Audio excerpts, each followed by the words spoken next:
क्या आप जानते हैं कि भारत में एक नहीं बल्कि दो हाउसेस ऑफ पार्लियामेंट है, लोकसभा और राज्यसभा। लेकिन ऐसा क्यों? दोनों का काम क्या है? कौन ज़्यादा पावरफुल है और क्या प्राइम मिनिस्टर राज्यसभा से भी बन सकते हैं? अगर आपके भी मन में ये सब क्वेश्चंस आते हैं तो आज की ये वीडियो आपके लिए है।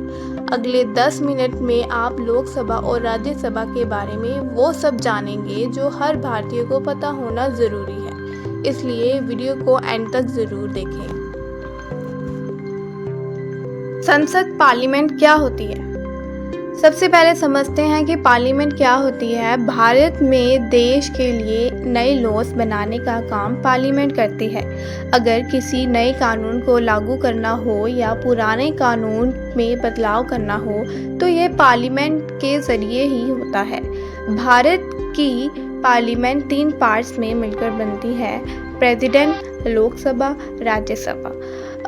अब सवाल आता है कि जब दोनों सदन कानून बनाते हैं तो फिर 2 हाउसेस की क्यों ज़रूरत है?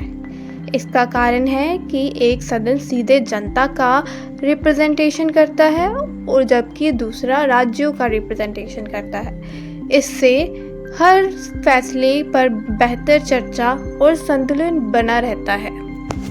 लोकसभा क्या है? लोकसभा को हाउस ऑफ द पीपल कहा जाता है। इसमें बैठने वाले मेंबर्स को भारत की जनता सीधे वोट देकर चुनती है। हर 5 साल में जनरल इलेक्शंस होते हैं और जनता अपने एमपी यानी मेंबर ऑफ पार्लियामेंट को चुनती है। लोकसभा की सबसे बड़ी ताकत यह है कि यहीं से सरकार बनती है। जिस पार्टी या एलियंस के पास मेजॉरिटी होती है वही सरकार बनाती है और उसी का लीडर भारत का प्राइम मिनिस्टर बनता है। अगर सरकार लोकसभा का कॉन्फिडेंस खो देती है तो उसे इस्तीफा देना पड़ सकता है। अब बात करते हैं राज्यसभा की।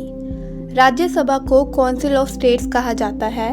इसके मेंबर्स को जनता सीधे वोट नहीं देती, उन्हें राज्यों की विधानसभाओं के चुने हुए एमएलएस इलेक्ट करते हैं।